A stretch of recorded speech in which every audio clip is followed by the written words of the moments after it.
Okay, കഴിഞ്ഞ ക്ലാസ്സിൽ നമ്മൾ പഠിച്ചു നിർത്തിയത് എങ്ങനെയാണ് ഒരു സ്ലൈഡ് നിർമ്മിക്കാം എന്നുള്ളതാണ്. പ്രിപ്പറേഷൻ ഓഫ് ഒബ്സർവേഷൻ മെറ്റീരിയൽ ആണ് പഠിച്ചത്. അതിൽ ഇനി അടുത്ത സ്റ്റേജ് 7 ആണ് പറയാനുള്ളത്. അപ്പൊ നോക്കാം. Stage 7. Place a cover glass over the material using a needle in such a way that air bubbles do not pass. അപ്പോ ഇതേ കണക്ക് മെറ്റീരിയൽ വെച്ച ശേഷം അതിന്റെ മീതെ ഒരു കവർ ഗ്ലാസ് കൊണ്ട് മൂടണം. ആ മൂടുന്ന സമയത്ത് ശ്രദ്ധിക്കേണ്ടത് അതിനകത്ത് ഒരു കാരണവശാലും എയർ ബബിൾസ് വരാൻ പാടില്ല. എന്തിനാണ് ഇങ്ങനെ കവർ കൊണ്ട് മൂടുന്നതെന്ന് നോക്കിക്കഴിഞ്ഞാൽ മേളിൽ നിന്ന് ഒരു പൊടിയും പിന്നെ ഇനി അതിലോട്ട് വീഴരുത്. അതിന് വേണ്ടിയിട്ടാണ് നമ്മൾ കവർ ഗ്ലാസ് മൂടുന്നത്. അടുത്ത stage 8. Stage 8 wipe out the excess glycerin using tissue paper. Tissue paper ഉപയോഗിച്ച് ഇതിന്റെ വശങ്ങളിലൊക്കെ പറ്റിയിരിക്കുന്ന ഗ്ലിസറിൻ തുടച്ചു കളയുക. ഇതോടുകൂടി നമ്മുടെ മെറ്റീരിയൽ റെഡിയായി കഴിഞ്ഞു. ഇനി ഈ മെറ്റീരിയൽ എടുക്കുക, നേരെ നമ്മുടെ മൈക്രോസ്കോപ്പിന്റെ ഈ ഒരു ഭാഗത്ത് സ്റ്റേജ് ആൻഡ് ക്ലിപ്പിൽ സ്റ്റേജിൽ വയ്ക്കുക. എന്നിട്ട് ആ ക്ലിപ്പ് പിടിച്ച് മുകളിലേക്ക് ഇടുക, അത് അനങ്ങാതിരിക്കാൻ വേണ്ടി വയ്ക്കുക. അതിനുശേഷം ഈ നോബുകൾ തിരിച്ച് ലെൻസ് ഒക്കെ അഡ്ജസ്റ്റ് ചെയ്ത് ഐ പീസിലൂടെ നോക്കുക. അപ്പോ പ്രിപ്പറേഷൻ ഓഫ് സ്ലൈഡ് കഴിഞ്ഞു. ഇനി അടുത്ത നമുക്ക് നോക്കേണ്ടത് ഇതാണ്. ഇതില് റോബർട്ട് ഹുക്കിനെ പറ്റിയാണ് പഠിക്കേണ്ടത്. റോബർട്ട് ഹുക്കാണ് ആദ്യമായി ഒരു സെല്ലിനെ ഒബ്സർവ് ചെയ്തത്. ഒരു മൈക്രോസ്കോപ്പിന്റെ സഹായത്താൽ ഒരു സെല്ല് ആദ്യമായി ഒബ്സർവ് ചെയ്തത് റോബർട്ട് ഹുക്കാണ്. മറന്നുപോലെ റോബർട്ട് ഹുക്ക്, അത് ഇമ്പോർട്ടന്റ് ആണ്. Cell observed by Robert Hooke. Robert Hooke കണ്ട ആ സെല്ലുകളാണ് ഈ കാണിച്ചിരിക്കുന്ന കുഞ്ഞു കുഞ്ഞു വലക്കണ്ണികൾ പോലെ കിടക്കുന്ന കണ്ട, അത് മൊത്തം സെല്ലാണ്. ഇനി അടുത്തത് milestones in the history of cell biology. Cell ബയോളജിയുടെ മൈൽ സ്റ്റോണുകളാണ് പഠിക്കേണ്ടത്. എന്താണ് ഈ സെൽ ബയോളജി എന്ന് നോക്കാം. ഇവിടെ കൊടുത്തിട്ടുണ്ട് മുകൾ ഭാഗത്ത്. അതായത് cell biology is the branch of science which deals with the study of cells. അതിവിടെ ഇല്ല, ഞാൻ പറഞ്ഞതാണ്. The branch of science which deals with the study of cells എന്ന് പറഞ്ഞാൽ കോശങ്ങളെ കുറിച്ച് പഠിക്കുന്ന ശാസ്ത്ര ശാഖയാണ് സെൽ ബയോളജി. മറന്നു പോവല്ലേ, കോശങ്ങളെ കുറിച്ച് പഠിക്കുന്ന ശാസ്ത്ര ശാഖ, the branch of science which deals with the study of cells. അപ്പൊ അതിൽ നോക്കാം ഓരോരുത്തർ എന്തൊക്കെ സംഭാവനകളാണ് ചെയ്തിരിക്കുന്നതെന്ന്. അതിലാണ് Robert brown discovered the center of the cell and named in the nucleus. ഒരു കോശത്തിന്റെ കേന്ദ്രം കണ്ടെത്തുകയും അതിനെ ന്യൂക്ലിയസ് എന്ന പേര് നൽകുകയും ചെയ്തു. അതാണ് റോബർട്ട് ബ്രൗൺ. അടുത്തത് എം ജെ ശ്ലീഡൻ എന്നാണ് വായിക്കേണ്ടത്. Found out that the body of a plant is made up of cells. എന്ന് പറഞ്ഞാൽ എല്ലാ സസ്യങ്ങളുടെയും ശരീരം നിർമ്മിച്ചേക്കുന്നത് സെല്ല് കൊണ്ടാണ്, കോശങ്ങൾ കൊണ്ടാണെന്ന് കണ്ടെത്തി. അടുത്ത തിയോഡർ ഷ്വാൻ നോക്കാം. Found out that the body of an animal is made up of cells. എന്ന് പറഞ്ഞാൽ എല്ലാ ജീവികളുടെയും ശരീരം നിർമ്മിച്ചേക്കുന്നത് കോശങ്ങൾ കൊണ്ടാണെന്ന് കണ്ടെത്തി തിയോഡർ ഷ്വാൻ. അടുത്ത Rudolf Virchow observed dividing cells and inferred that new cells arise only from existing cells.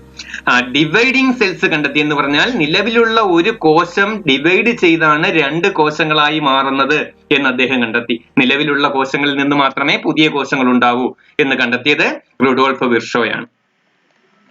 ഇനി അതിനുശേഷം എന്താണ് സെൽ തിയറി എന്ന് നോക്കാം. അപ്പോ ഇതിൽ 2 ക്വസ്റ്റ്യൻ ആണ് വരുന്നത്. സെൽ തിയറിയെ സംബന്ധിച്ച് 2 കാര്യങ്ങളേ ഉള്ളൂ. ഒന്ന്, ഇത് ആരാണ് ഫോർമുലേറ്റ് ചെയ്തത്, നിർമ്മിച്ചത് ആരാണ്? ഒന്ന് കണ്ട, M J ശ്ലീഡൻ and Theodore Schwann.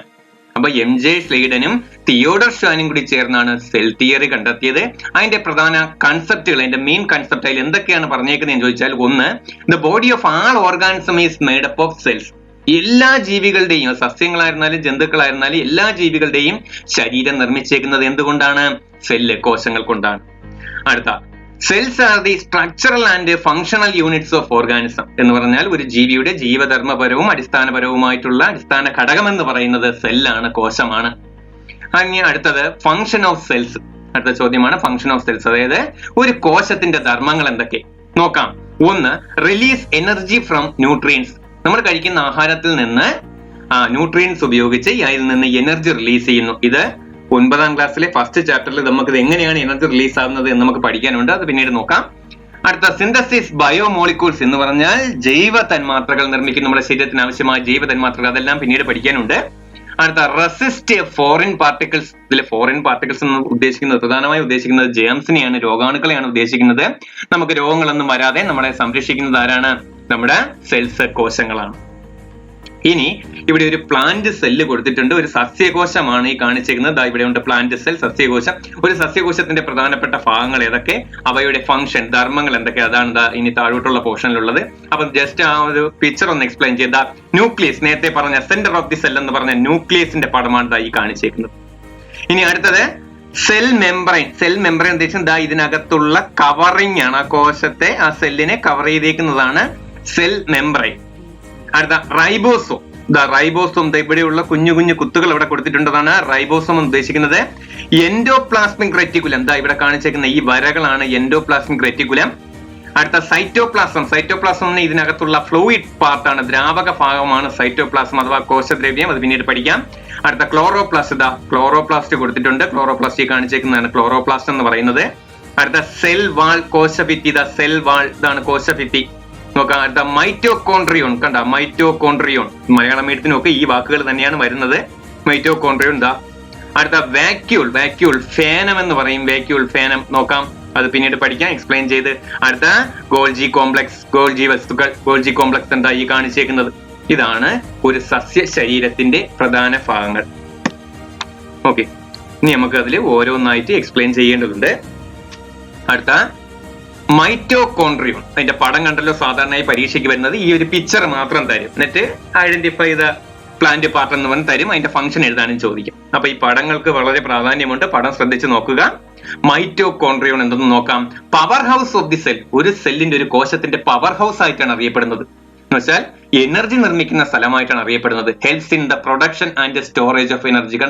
ഊർജം നിർമ്മിക്കുന്നതും സ്റ്റോർ ചെയ്യുന്നതും സംഭരിക്കുന്നതും ഇവിടെയാണ്. abundantly seen in the cells of liver, brain and muscles where energy requirement is high. എന്ന് പറഞ്ഞാൽ ലിവർ, ബ്രെയിൻ മസ്തിഷ്കം, ഇവിടെ മസിൽ പേശികൾ, ഇവിടെയൊക്കെ എനർജി ഉപയോഗം കൂടുതലാണ്. ഒരുപാട് എനർജി ഇവർക്ക് ഉപയോഗിക്കേണ്ടതുണ്ട്. അതുകൊണ്ട് തന്നെ ഇവിടെയൊക്കെ ധാരാളം മൈറ്റോകോൺട്രിയകൾ കാണപ്പെടുന്നുണ്ട്. ഒരു കോശത്തിനകത്ത് തന്നെ ഒരുപാട് മൈറ്റോകോൺട്രിയോണുകൾ വരുന്നുണ്ട് ഈ ഭാഗങ്ങളിലെല്ലാം. അടുത്ത എൻഡോപ്ലാസ്മിക് റെറ്റിക്കുലം നോക്കാം. The passage in the cell. ഈ പാസേജ് എന്ന് ഉദ്ദേശിക്കുന്നത് വഴിയാണ്, അതായത് കോശത്തിനകത്തേക്ക് പദാർത്ഥങ്ങൾ കയറുന്നതിനും ഇറങ്ങിപ്പോകുന്നതിനുമുള്ള സഞ്ചാര പാതയാണ് endoplasmic reticulum. Conduction of materials inside the cells takes place through this organelle. ഈ സെൽ ഓർഗനൽ, ഈ കോശാംഗം വഴിയാണ് ഇതിനകത്തേക്കും പുറത്തേക്കും ഒക്കെ മെറ്റീരിയൽസ് കണ്ടക്ട് ചെയ്യുന്നത്, സാധനങ്ങൾ, അതായത് പദാർത്ഥങ്ങൾ കടന്നു പോകുന്നത്. Also known as cytoskeleton. ഇതിനെ സൈറ്റോസ്കെൽട്ടൻ എന്നും അറിയപ്പെടുന്നു, കോശാസ്ഥി കൂടും എന്ന് അറിയപ്പെടുന്നു. എന്തുകൊണ്ടാണെന്ന് നോക്കാം. As it provides firmness and shape to the cell. ഇതാണ് ഈ ഒരു സെല്ലിന് ഫാംനെസ് എന്ന് പറഞ്ഞാൽ അതിന്റെ ആകൃതിയും അതേ കണക്കിന് ആകൃതിയും ദൃഢതയും ഒക്കെ നൽകുന്നത് ആരാണ്? ഈ എൻഡോപ്ലാസ്മിക് റെറ്റിക്കുലമാണ്. ഇനി അടുത്തത് ribosome. Centre of protein synthesis in the cell. ഈ കോശങ്ങളിലെ പ്രോട്ടീൻ സിന്തസിസ് നടക്കുന്ന സ്ഥലമാണ്. പ്രോട്ടീൻ സിന്തസിസുമായി ബന്ധപ്പെട്ടൊക്കെ നമുക്ക് 10 പഠിക്കാനുള്ളൂ, അതിനെ കുറിച്ച് ഡീറ്റെയിൽഡ് ആയിട്ട് പഠിക്കാനില്ല. ഇവിടെ ശ്രദ്ധിക്കേണ്ടത് നിങ്ങൾ ഈ പോയിന്റ് മാത്രം ഓർത്തു വയ്ക്കുക. Centre of protein synthesis in the cell. കോശത്തിനകത്ത് പ്രോട്ടീൻ നിർമ്മിക്കുന്നത്, മാംസ്യം നിർമ്മിക്കുന്നത് റൈബോസോമുകളിലാണ്. Seen either attached to the endoplasmic reticulum or free in the cytoplasm. ഇത് സൈറ്റോപ്ലാസത്തിൽ, കോശദ്രവ്യത്തിൽ സാധാരണ ഒറ്റയ്ക്ക് നിൽക്കുകയോ അല്ലെങ്കിൽ എൻഡോപ്ലാസ്മിക് റെറ്റിക്കുലത്തോട് ചേർന്നോ കാണപ്പെടും. ഒന്നുകിൽ ഫ്രീ ആയിട്ട് കാണപ്പെടും, അല്ലെങ്കിൽ എൻഡോപ്ലാസ്മിക് റെറ്റിക്കുലത്തോട് ചേർന്നോ കാണപ്പെടും. ആ പടം, മുകളിലത്തെ പടം നോക്കിയാൽ മതി, അത് മനസ്സിലാവും. അടുത്ത വാക്യൂൾ, ഫേനം എന്തെന്ന് നോക്കാം.